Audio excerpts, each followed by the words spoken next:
Okay, now I spent a long time going through this first theorem here, that eigenvectors with distinct eigenvalues are linearly independent.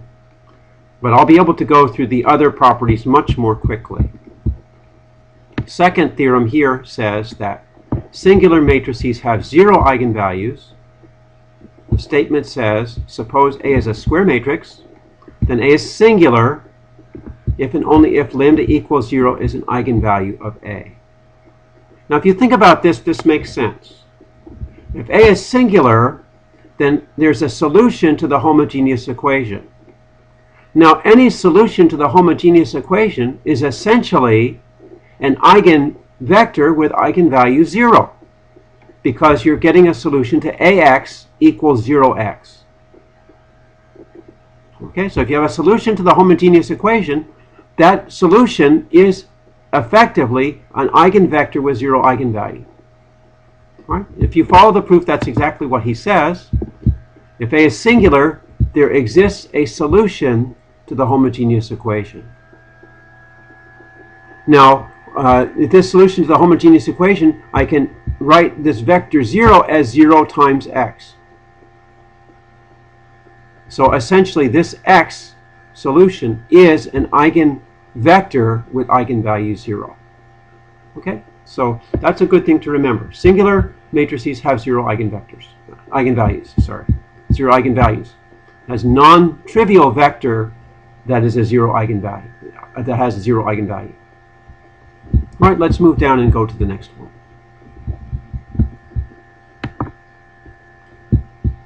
All right, this theorem is just building on all of these equivalent descriptions of a non-singular matrix.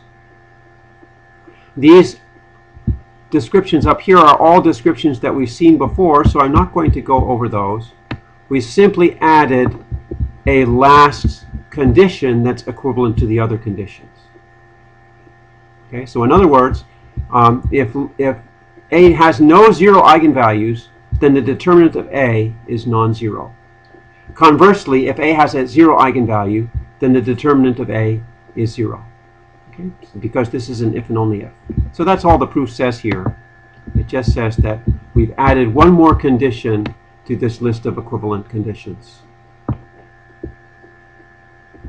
All right, this SAGE section just shows some SAGE commands that demonstrate this equivalence. You can determine whether a matrix is singular by this A is singular command, or you can determine whether it's singular by this the question by whether it has a 0 eigenvalue. Right, so those show the relationship between eigenvalues and singular non-singular. Right, so let's go back, collapse this again. Next proof was eigenvalues of the scalar multiple of a matrix. Suppose A is a square matrix and lambda is an eigenvalue of that square matrix. Then alpha lambda is an eigenvalue of alpha A. In other words, if I multiply the matrix by a constant, then I multiply the eigenvalue by the constant. Now that's not the same as determinant, remember. If you take a determinant, if you take a matrix and multiply by a constant, the determinant doesn't multiply by the constant, it multiplies by the constant times the dimension of the matrix. But eigenvalues behave much more easily. And you can see how that works. This is just some basic algebra. If I take A times alpha times the matrix A times X, I can do some rearrangement here, some associative law, and then use the eigenvalue property, and I just get this in a very simple algebraic way.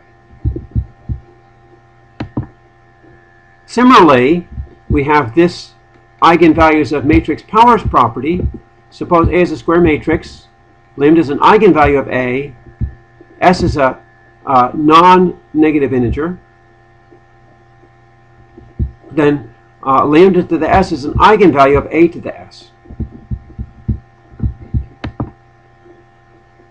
We can see this proof. Now he divides the proof into two cases, one when S is 0 and one when S is not 0. So we have for a matrix a to the 0 is the identity. That's just similar to any real number to the 0th power is 1. It's the same sort of thing. So in that case, we get that the matrix times x is equal to the identity times x, so it's x. So that means that the eigenvalue is 1, but lambda to the s is 1 when s is 0, so we get agreement here. So the other proof is done by induction, or you can just see, maybe I'll just show in my notebook here. You can just do examples and see how this works. Let me move my hand out.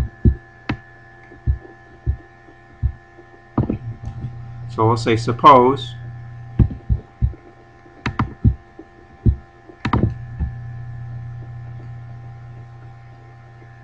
all right, here, let's make a division here because this is a new idea. So suppose ax equals lambda x.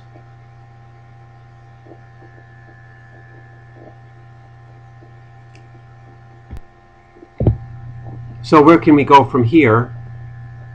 If I do a squared x, that's equal to a operating on ax. But ax is equal to lambda x. Now I can pull the lambda out front, so that's the same as lambda times ax. But ax is equal to lambda x, so that's lambda times lambda x. So that's equal to lambda squared x. Now I could do the same thing for a cubed. A cubed x is equal to, I could write that as a times a squared x. Whoops, not ax squared, but a squared x.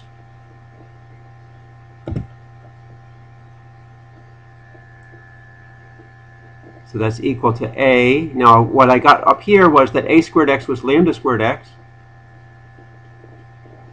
So that's equal to, I can pull the lambda squared out front again, and I get lambda squared ax. But ax is lambda x, so I get lambda squared times lambda x. So that's equal to lambda cubed x. And then you can just say, and so on. Okay. The general statement was a to the nx is lambda to the nx.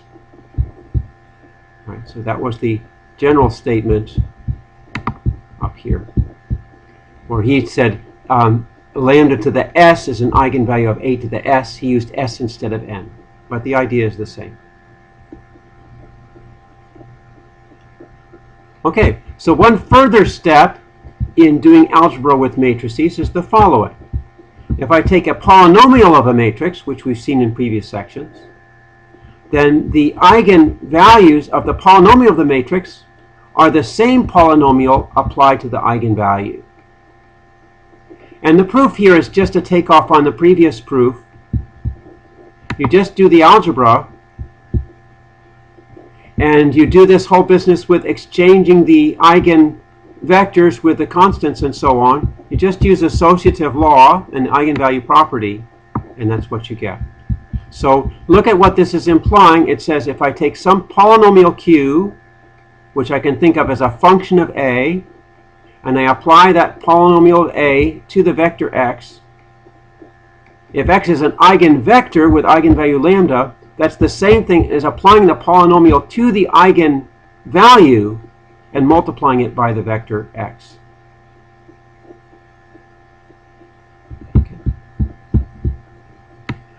All right, so this example, building desired eigenvalues. So suppose I want to find a matrix with certain eigenvalues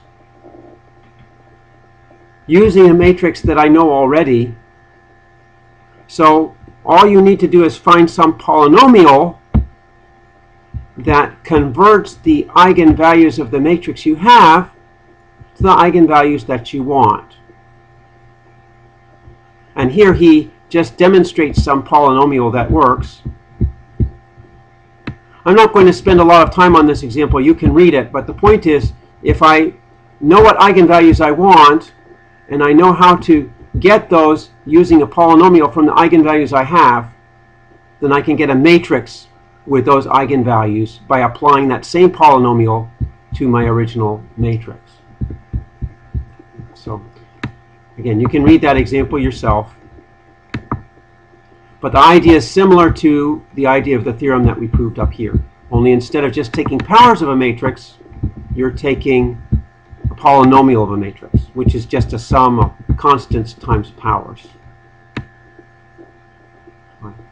Two more properties about eigenvalues. First, the eigenvalues of the inverse of a matrix are equal to the inverses of the eigenvalues of the original matrix. Okay, so if I have a matrix A with eigenvalue 2, then A inverse will have eigenvalue 1/2. That makes a lot of sense. This also has a very straightforward algebraic proof.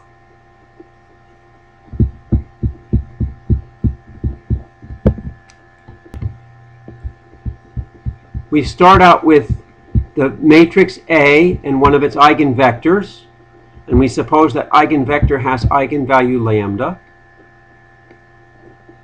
And we try to find out what A inverse times x is. Well, to find A inverse times x, we can write A inverse times 1x. The 1 doesn't change anything.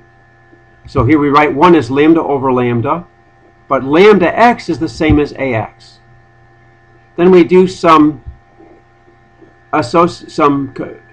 commuting the constant through the matrix, which we know we can do.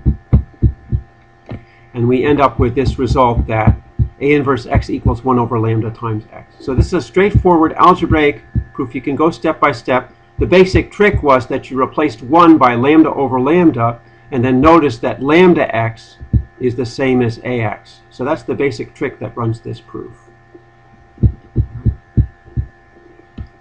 Now, the last property of eigenvalues that we have here is eigenvalues of the transpose of a matrix.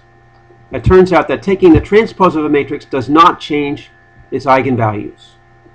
And the proof comes from this fact that the characteristic polynomial of a matrix is equal to the characteristic polynomial of its transpose. And that follows from the fact that the determinant of a transpose is the same as the determinant of the original matrix. There's another small detail here because of the identity. It turns out the identity is its own transpose, so that helps you. But the basic idea is you show that the characteristic polynomial of the matrix A is the same as the characteristic polynomial of its transpose. And since the characteristic polynomial uniquely determines the eigenvalues, that means the eigenvalues of A are the same as the eigenvalues of A transpose. Okay, sorry, one more property we're going to talk about is that eigenvalues of real matrices come in conjugate pairs.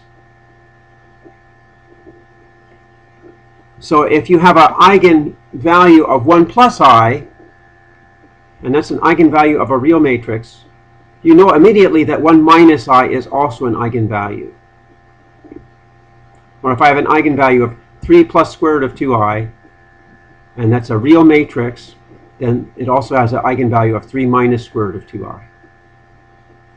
And this also follows by the relationship between eigenvalues and the characteristic polynomial.